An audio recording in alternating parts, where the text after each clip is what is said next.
তোমরা বলবে ঈমান আনছো আর আমি আল্লাহ পরীক্ষা না নিয়ে ছেড়ে দেব?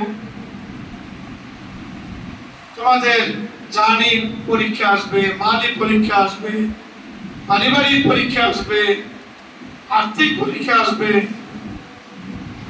এই পরীক্ষা में তুমি কি করো? তুমি কি আল্লাহর উপর ভরসা করো না হাই উতাস করো? এটা আল্লাহ দেখতে চায়। এজন্য সবরের ব্যাপারে বারবার কোরআনের মধ্যে আল্লাহ তাআলা উৎসাহ দিয়েছেন। কেন? ঈমানের পরীক্ষা আসবে। আজ ফিলিস্তিনিদের উপরে কি পরীক্ষা আসছে?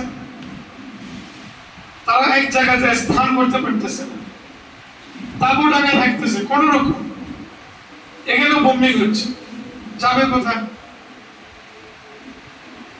এই রাফা থেকে 5 বার আপ ডাউন করে এখানে থাকো, আমরা আশ্রয় দেবো, মারবো না। যখন সবাই এসে পড়ছে বোম্বিং শুরু করছে, আবার গাঁটি গুটি লইয়া তো কত পরীক্ষা তাদের উপরে আসছে।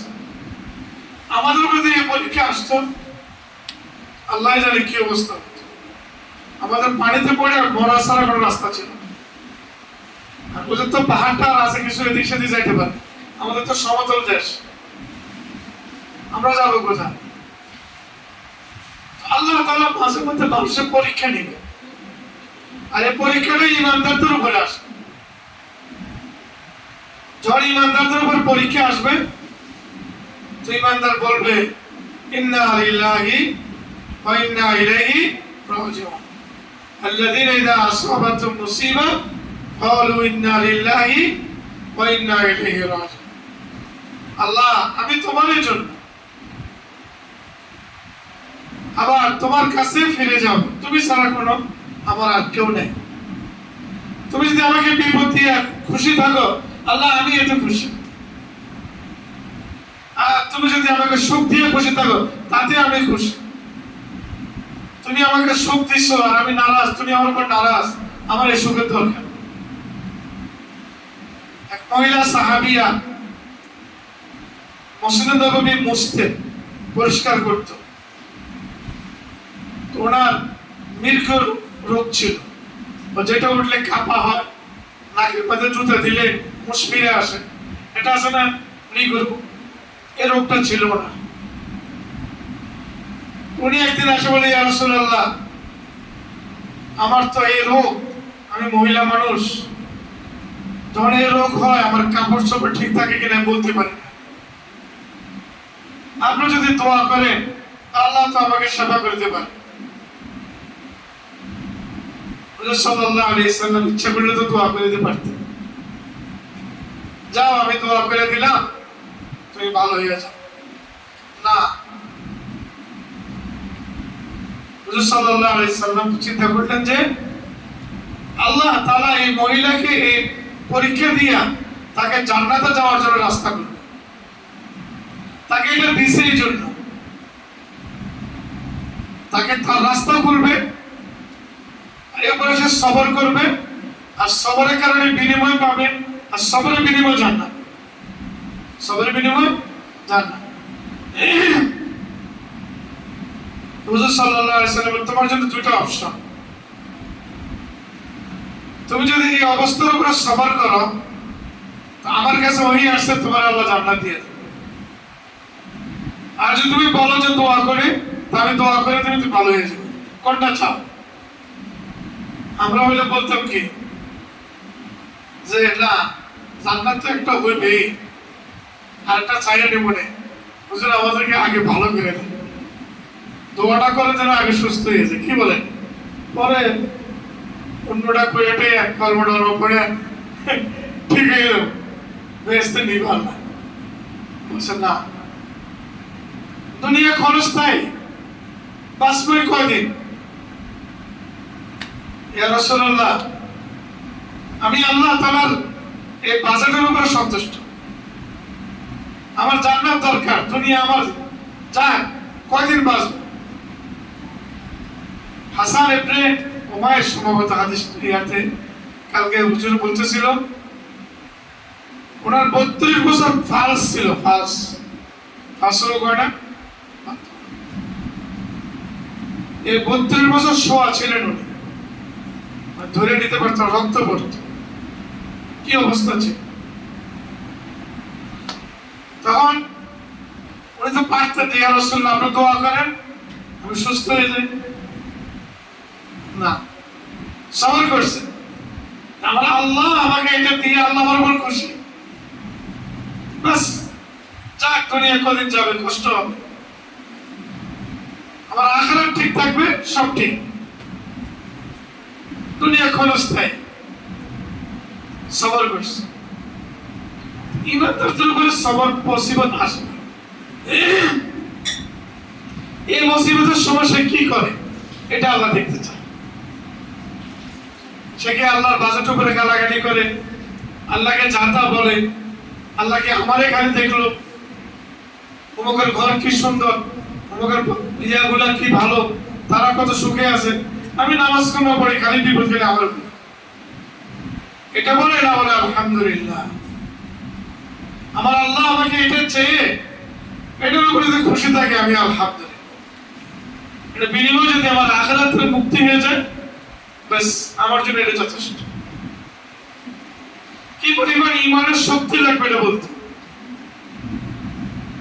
এজন্য আল্লাহ নিজে বলছে ইয়া আইয়ুহাল্লাযীনা আমানুসবিরু, ও ঈমানদাররা সবর করো, ফাসাবিরু ধৈর্য ধরো, ওয়ারাবিতু রাবিত বলা হয় সীমান্ত পাহারা যারা দেয়, আমাদের দেশে বিডিআর আছে না, বিডিআর এখন তো কি জানি নাম দিয়েছে আরেকটা, ওই বিডিআর গন্ডগোলে পরে নাম পাল্টা দিয়েছে।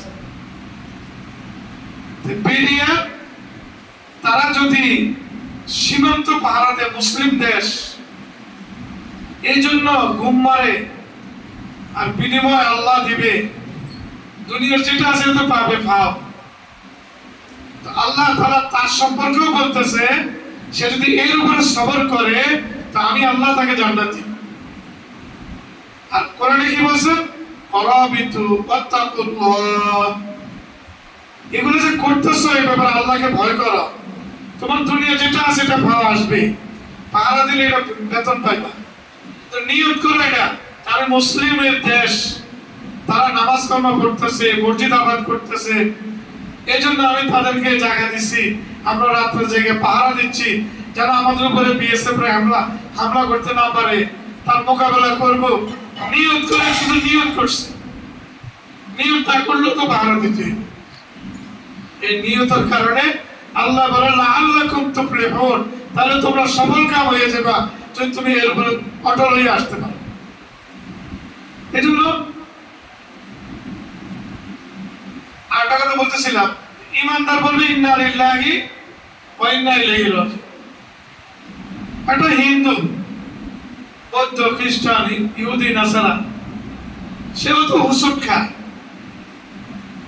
সে হুসুট খেয়ে বলবে রাম রাম, কি বলবে রাম রাম, হ্যাঁ ভগবান গড, যে যেটা পালন করে সেটা, এর দ্বারা তার কুফরি বাড়ে যাবে, তার কি হবে, কুফরি বাড়লো, শাস্তির পরিমাণ বাড়তে থাকবে। হুসুট খাসে ধরো জানে, মুসলমান হুসুট খেয়ে বসে ইন্না লিল্লাহি ওয়া ইন্না ইলাইহি রাজিউন, তার ঈমান বেড়ে গেল, তার মুক্তির ব্যবস্থা হলো, তার নেকি আমল লেখা হইল, সাক্ষী হয়ে গেল, আল্লাহ খুশি হয়ে গেল। উভয় হিন্দু তো আপনার হাসপাতালে যায়, মুসলমানও হাসপাতালে যায়, রোগ দোলজনে হয় না, এমন তো যে হিন্দু রোগ হয় না, কিন্তু এটার দ্বারা সে কোনো আখিরাতে বিনিময় নাই। আর মুসলমান হওয়ার কারণে আল্লাহ তাআলা আমাদেরকে তকদির দেওয়ার কারণে, এই সৌভাগ্যবান বানানোর কারণে, মুসলমান হওয়ার কারণে আমি হাসপাতাল যাইও আমার আখিরাতের বিনিময় হচ্ছে, আমার আখিরাত পড়তেছে, যদি আমি কি করি সবর। সবরের সম্পর্কটা ঈমানের সাথে, বাট ঈমানদার না হলে সে সবর করবে না। এই জন্য দেখবেন মুসলমানের মধ্যে কেউ হাই উতাস করে, আল্লাহকে গেলে আমারও দেখলো হাই উতাস করে, এর দ্বারা তার ঈমান কমে এবং তার ঈমান যে কম আছে এটা পরিপ্রকাশ। এজন্য মুসলমান সর্ব অবস্থায় বলবে আলহামদুলিল্লাহ। কি বলবে? আলহামদুলিল্লাহ। সমস্ত প্রশংসা আল্লাহর জন্য। তিনি যদি আমাকে বিপদে ফেলায় খুশি থাকে, আলহামদুলিল্লাহ। তিনি আমাকে অসুস্থ দিয়ে খুশি থাকে, আলহামদুলিল্লাহ। সুখ দুঃখ বিপদ আপদ কার পক্ষ থেকে আসে? আল্লাহর পক্ষ থেকে আসে। তো আমাদের যেহেতু আল্লাহর পক্ষ থেকে আসে, একই আছে, ঈমান আছে, তো আমি হাই উতাস কেন করব? আমি হাই উতাস করব না, সবর করব। আর হুজুর সাল্লাল্লাহু আলাইহি ওয়াসাল্লাম সাহাবাদের পিছনে যারা সামান্য বিষয় নিয়ে 500 বছর 600 বছর যুদ্ধ করত, কি আমার উট আপনার উটের পানি খেয়েছে, পানি আমার পানি আপনার উঠে গেছে, কেন খাইল? আমার উট আপনার উপরে ধাক্কা দিল কেন? এ কেন নিয়ে গোত্রকে গোত্র, দলকে দল, বছরকে বছর যুদ্ধ চলছে।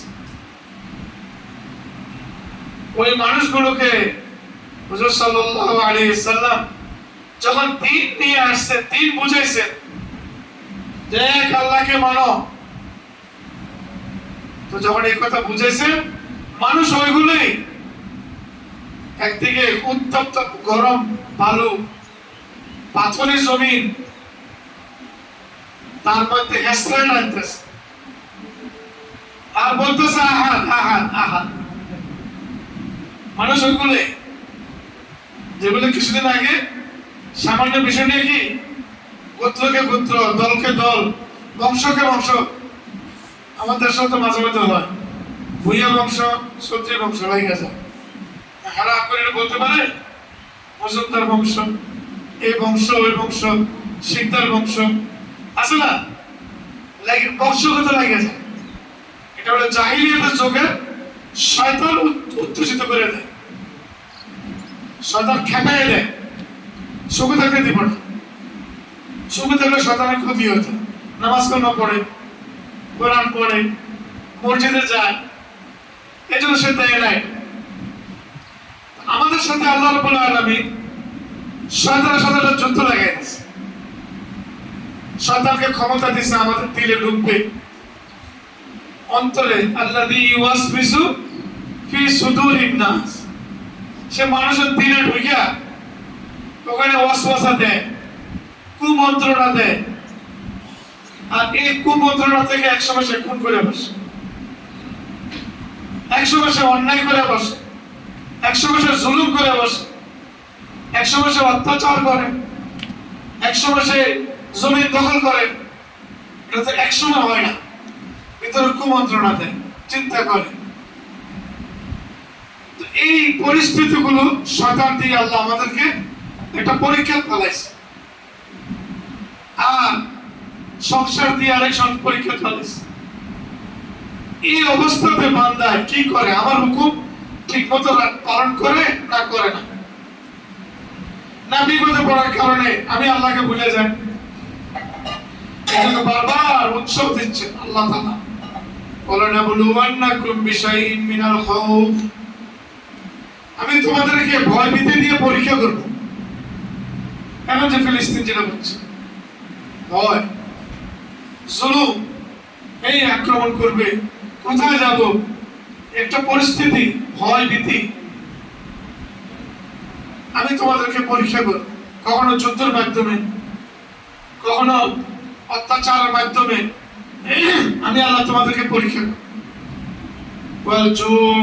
ক্ষুধার্ত, অভাব, অভাবে তো খিদা লাগে, অভাবে খিদা লাগে না।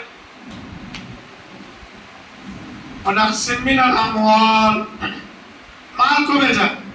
বাহারে লোকটার বংশ এরা অনেক ধনী ছিল আগে, এখন অবস্থা খারাপ, অভাবে পড়ে গেছে। আমরা বলি না এরকম হয় না? আমার বংশ ওরা খুব ভালো ছিল, জমিদার বংশের লোক ছিল, এখন অভাবে পড়ে তাদের অবস্থা খারাপ। আল্লাহ বলে আমি এটা পরীক্ষা দিছি।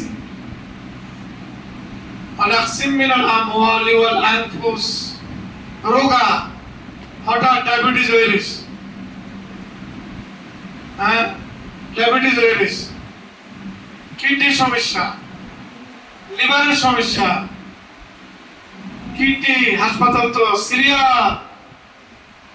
লিভার হাসপাতালে একজন রোগী এবার বললো, আমরা গেছি সকাল আজান পর্যন্ত ডাক্তার দেখতে হয়, এই ডাক্তার জীবিত কেমনে থাকে? একের পর এক আসতেছে, একটু বলবো ডাক্তার চা খা, কি করবে, যেহেতু মানুষ, রোগী সিরিয়াস। এসব এগুলো আল্লাহর পক্ষ থেকে পরীক্ষা। আল্লাহ দেখতে চায় বান্দার অবস্থা কি করে।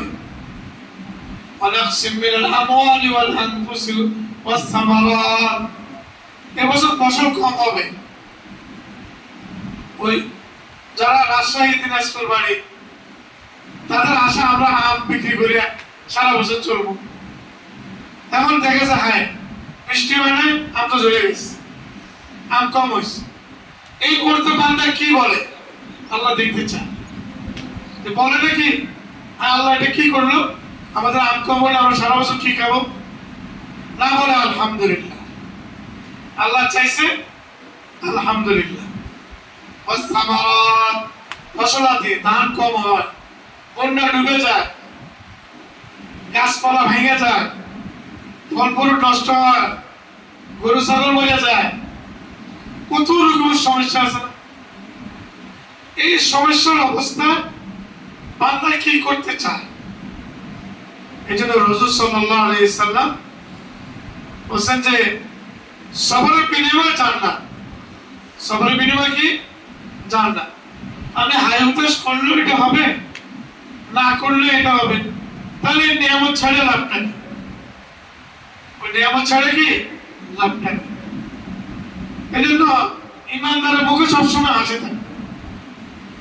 ইমানদার কখনো টেনশন করবে না। এই যে মানসিক হাসপাতাল গুলা, এর রোগ কিসের? সব টেনশন রোগী। সব কি রোগী?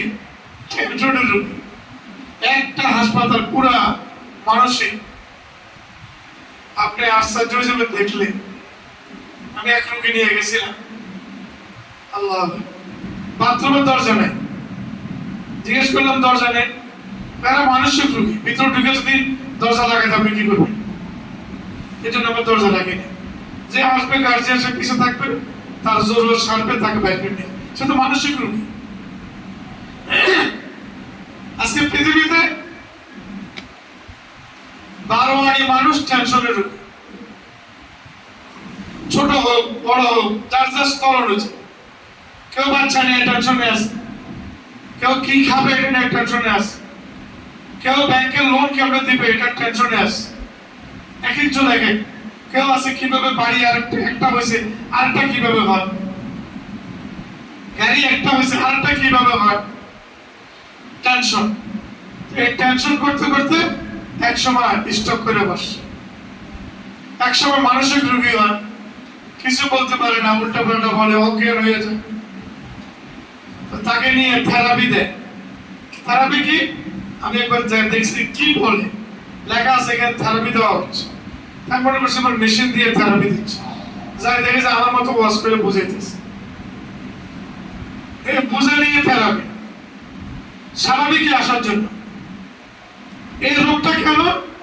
যার উপরে যার ঈমান আছে যে আল্লাহর পক্ষ থেকে আসছে, আমি সবর করব, সে কোনো সময় টেনশন করবে না। আল্লাহর পক্ষ থেকে আসছে।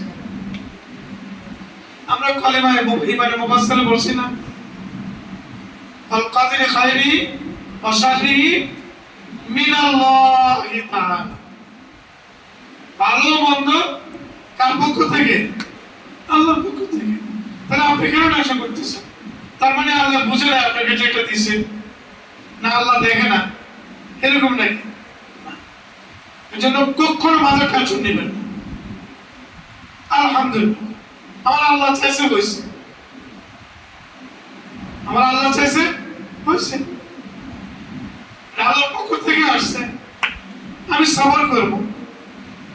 আল্লাহ বলবো, বান্দা তুই আমি মুসিবতে ফেলাইছিলাম আর তুই সবর করছ, বিনিময় আজকে তোর উপরে রাজি হইয়া তোকে জান্নাত দিয়ে দিলাম, চিরস্থায়ী জান্নাত দিয়ে দিলাম। প্রতি সন্তুষ্ট ছিল। সন্তান যদি মা বাবার বাজেটের উপর সন্তুষ্ট না থাকে, মা বাবা পেরেশান না, হ্যাঁ কি করলাম, এত সন্তুষ্ট না, তখন অস্থির হয়ে যায়। স্ত্রী যদি স্বামীর কামাইয়ের উপরে সন্তুষ্ট না থাকে, তো স্বামী ঘুষ খায়, জুলুম করে। কেন? যে আমি তো সন্তুষ্ট করতে পারি না। এই সন্তুষ্ট সম্পর্ক হলো ইমানের সাথে। কিসের সাথে? ইমানের সাথে। মিনাল্লাহি তাআলা, আল্লাহর পক্ষ থেকে হইছে। আলহামদুলিল্লাহ। আপনাকে যে আল্লাহ পুরুষ বানাইছে, আপনি যদি বলেন কেন বানাইছেন, কেন কোনো উত্তর আছে? হ্যাঁ, মহিলা যদি বলে যে আমার মহিলা কেন বানাইছে, ছাগল যদি বলে আমার ছাগল কেন বানাইছে, উত্তর আছে কেন নাই? কি নাই? কেন নাই? এখনো কমাইয়াশা, আমি যেরকম চাই এরকম মানে। কাকে কালো, কাকে সাদা, কাউকে লম্বা, কাউকে পেটে, কাউকে পাতলা, কাউকে মোটা, এগুলো কে বানাইছে? কোন কেন আছে? কি জন্য? কেন কেন কি জন্য নাই? আরবিতে বলে লিমাজা, কেন? আমরা আরব সমাজের সময় লাগে এরা বলে লা তাকুল লিমাজা, লিমাজা বলিও না, কেন বলিও না, বলো আলহামদুলিল্লাহ। কি বলো? তাহলে আজকের আমরা যে আলোচনা, এই আলোচনার দ্বারা একটা জিনিস আমরা সার, যেটা সব কিছু আল্লাহর পক্ষ থেকে হয়। কিসের থেকে হয়? তাহলে সুখ আল্লাহর পক্ষ থেকে, দুঃখটাও কি আল্লাহর পক্ষ থেকে। একটা লোকের আল্লাহ সুখ দিছে, নাচ দেয়া দিছে, এই বাচ্চা কথা শুনে, বাচ্চা বলে ব্রেনি, লেখাপড়া ভালো, সব ঠিক তার সুখ আছে। আর এই অবস্থা সে আল্লাহকে রাজি করে কবরে গেছে, সেও জান্নাত। সেও কি মানব নিষেধ না, সুখ হওয়া নিষেধ না, কিন্তু সুখের মধ্যে আল্লাহ রাজি কিনা, আমার এই সুখের মধ্যে আল্লাহ রাজি কিনা, আমার এই দুঃখের মধ্যে আল্লাহ রাজি কিনা, এটা হলো মুমিনের, এটা খোঁজ করবে, এটা দেখবে। আল্লাহ রাজি, আলহামদুলিল্লাহ। আল্লাহ না রাজি, আমার দরকার। আমি লাভ দেখতেছি, এর মধ্যে আমার লস, সেটা আমার আল্লাহ আমার উপর নারাজ। এজন্য ইমানদার সে সর্ব অবস্থায় খুশি, তার মুখে হাসি থাকবে, নারাজ থাকবে না। ব্যবসা ক্ষতি হয়েছে, আলহামদুলিল্লাহ, আল্লাহ চাইছে। অনেক ব্যবসায়ীরা কথাগুলো বলে, আমরা আল্লাহ ভাই ক্ষতি হয়েছে, তাতে কি হয়েছে, আমার কি ছিল? আমি ঢাকা শহরে গামছাটা নিয়ে আসছি, ঢাকা শহরের লুঙ্গি আর পাঞ্জাবি গায়ে দিয়ে গামছাটা মাজা বাইন্দা লয়ে আসছি, কিছু নেই। আজকে তো আমার 6 তলা বিল্ডিং এর মালিক বানাইছে, আমার ব্যবসাটা লস হয়েছে, আমার বঙ্গবাজারের দোকানটা পুড়ে গেছে, তাতে কি হয়েছে? আল্লাহ তো লাভের থেকে আমারটা নিচ্ছে, আমার মুড়ের থেকে তো নেয় না। এই লোকটা যদি সবার না থাকতো, সে কথা হাই আমার বাংলা বাজারের দোকান পুড়ে গেছে গা, হাই কি হলো, আমি আরো খাইতাম, আরো পাইতাম, আরো 6 তলা 10টা করতাম না। এই জন্য চেহারা মধ্যে কখনো মাথায় টেনশন নিবেন না, কখনো নিবেন না। স্ট্রোকের মূল কারণ হলো টেনশন। স্ট্রোক রোগী এখন তো ভরা, আপনি নিউরোলজি হাসপাতালে যাবেন, সিরিয়াল নেই, ভরা মানুষ, সিরিয়াল নেই, ভর্তি রোগী। আর আপনার তো স্ট্রোকের রোগী, ব্রেনের মাথা রক্ত ছিঁড়ে গেছে, আপনি কি করেন? রক্ত ঝরতেছে, আপনি তো না করেও পারতেছেন না, তো বাধ্য হয়ে প্রাইভেটে দৌড়তেছেন, প্রাইভেটের টাকা তো আপনার কাছে নাই। সমস্ত কিছুর মূল কি? টেনশন। কি? টেনশন। আর যখন ঈমান থাকবে, সব তো আল্লাহর পক্ষ থেকে, আমি কেন টেনশন করি? তো দেখবে যে ইনশাআল্লাহ জীবনে এই স্ট্রোক রোগী, ব্রেন স্ট্রোক, হার্ট স্ট্রোক, এগুলো তো আল্লাহ হেফাজত করবে। সবর করবে তো ইনশাআল্লাহ? টেনশন করবেন? বলে যে করবো না কেন? এটা আল্লাহর পক্ষ থেকে হয়েছে। কার পক্ষ থেকে? এই ঈমান যদি থাকে, তো দেখবেন যে ইনশাআল্লাহ করে পেরেছে। আমাদের মুআজ্জিজ মেহমান আসছে, মাঝে মধ্যে প্রতি বছরে আসে, আমরা ওনাকে কিছু সামান্য 10 মিনিট একটু কথা বলবো। কাতারের সরকারি ইমাম, উনি আমাদের এখানে, আমাদের আত্মীয়, সবসময় আসেন, আমাদের খুব মহব্বত করেন। এখানে আসলে একটু আপনাদের সাথে সাক্ষাৎ করি। আলহামদুলিল্লাহ نحمده ونستعينه ونستهدي به ونتوكل عليه ونعوذ بالله من شرور أنفسنا ومن سيئات أعمالنا من يهده الله فلا مضل له ومن يضلل فلن تجد له سبيلا ونشهد أن لا إله إلا الله وحده لا شريك له ونشهد أن محمدا عبده ورسوله صلى الله تعالى عليه وعلى آله وصحبه أجمعين وسلم تسليما كثيرا أما بعد فقد قال النبي صلى الله عليه وسلم رمضان شهر الله المحرم আল্লাহ রাব্বুল আলামিনের লাখ কোটি শুকরিয়া, যিনি আমাকে আপনাদের সাথে একত্রিত হওয়ার তৌফিক দিয়েছেন, আমাদের সকলকে তার ঘরে জুমার নামাজ আদায়ের উদ্দেশ্যে সমবেত হওয়ার তৌফিক দিয়েছেন। আলহামদুলিল্লাহ। আমি সর্বোচ্চ 5 মিনিট আলোচনা রাখবো, কারণ সময় হয়ে গেছে। আমরা যে মাসটা আছি এটা হলো জিলহজ মাস, আর সর্বোচ্চ 3 দিন আছে জিলহজ মাস। 3 দিন পরে শুরু হবে আমাদের মুহররম মাস। মুহররম মাস ইসলামের যে বর্ষ বা আরবি বর্ষ এর প্রথম মাস।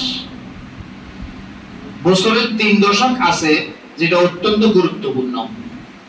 হযরত সাঈদ ইবনে জুবাইর রাদিয়াল্লাহু আনহু বলেন, কানা সালাফ ইউআযিমুনা 13 العشر الأواخر من رمضان والعشر الأول من ذي الحجة والعشر الأول من شهر الله المحرم। রমজানের শেষ 10 দিন, জিলহজ মাসের প্রথম 10 দিন আর মুহররমের প্রথম 10 দিন এটা অত্যন্ত সম্মানিত।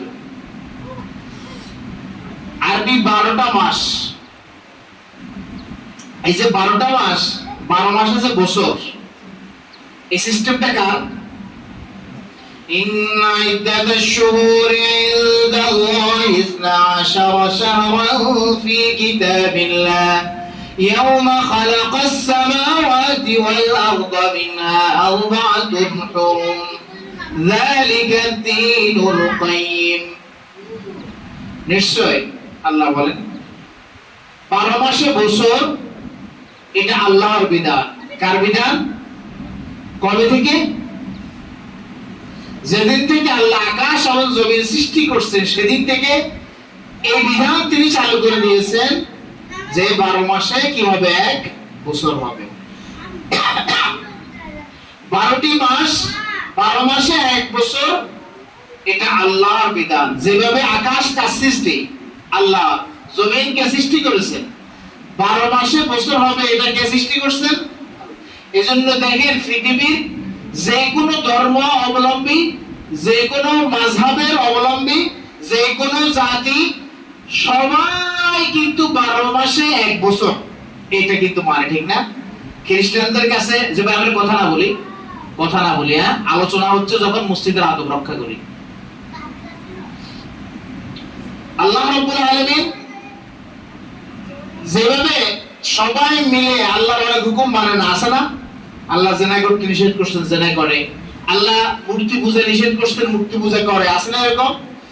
কিন্তু সবাই মিলে এই চেষ্টা করে না কোন সময় যে সূর্য এতদিন পশ্চিম দিক থেকে উঠছে, আমরা কালকে পূর্ব দিক থেকে উঠাবো, সরি পূর্ব দিক থেকে সূর্য উঠছে, আমরা এখন পশ্চিম দিক থেকে তুলবো। এটা এই চেষ্টা কেউ করছে?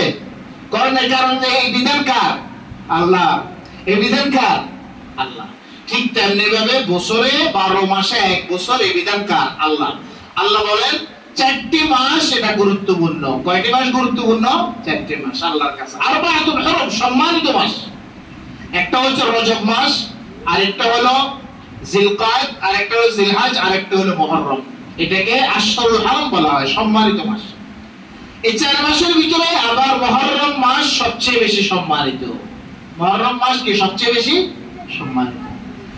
এই মুহররম মাস ইসলামী বছর যেটা, এটা শুরু। দেখেন মুহররম, সফর, রবিউল আউয়াল, রবিউল সানি, জুমাদাল উলা, জুমাদাল আখিরা, রজব, শাবান, রমাদান, শাওয়াল, জিলকাদা, জিলহজ্জা।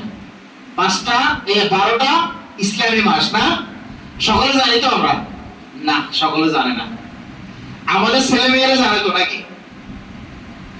দেখেন 12 মাসে যে গোসল হয়, এই ইসলামী 12টা মাসের নাম জানা, আরবি মাসের হিসাব রাখা, এটা কিন্তু ফরজে কিফায়া।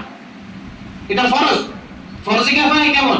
পরিবারের যে কোনো একজনে এটা রাখতে হবে, সমাজের কিছু লোক রাখতে হবে।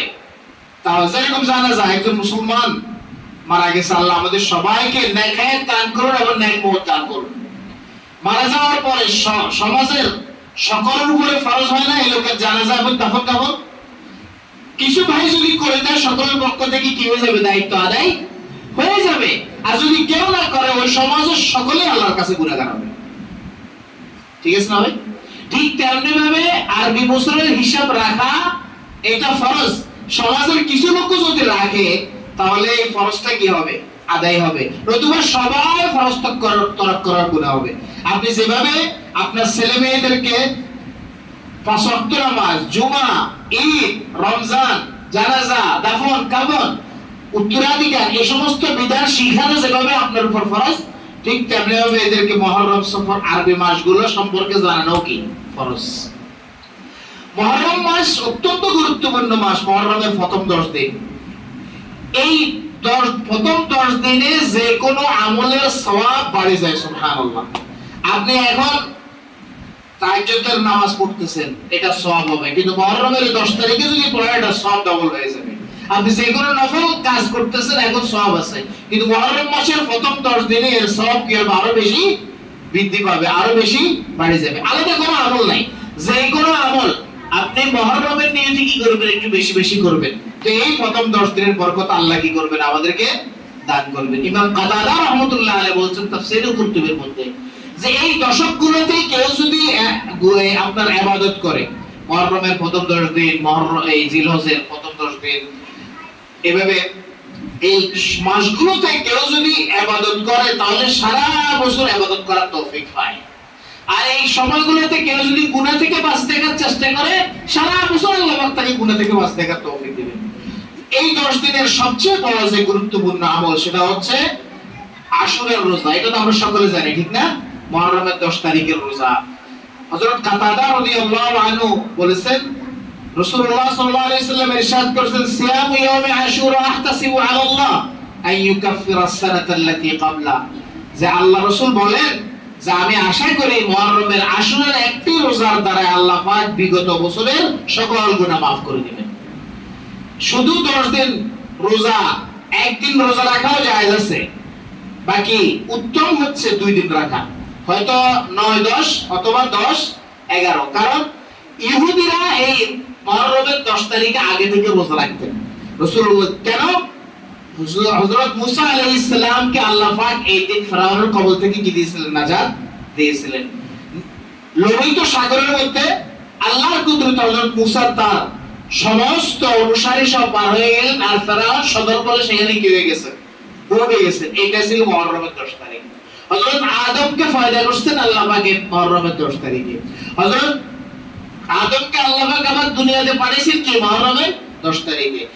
6 দিনে আল্লাহ পাক আকাশ এবং জমিন সৃষ্টি করছেন। বিসিত্তাতি আইয়াম। 6 দিনে আল্লাহ পাক আকাশ এবং জমিন কি করছেন?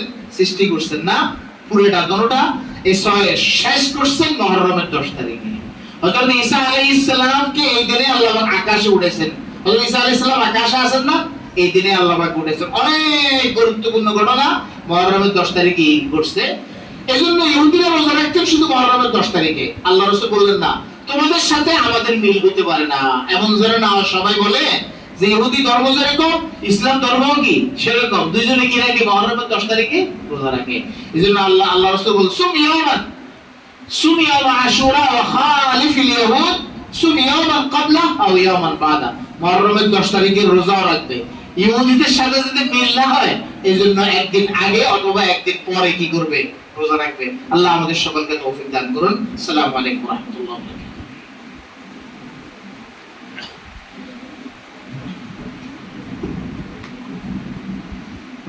করবেন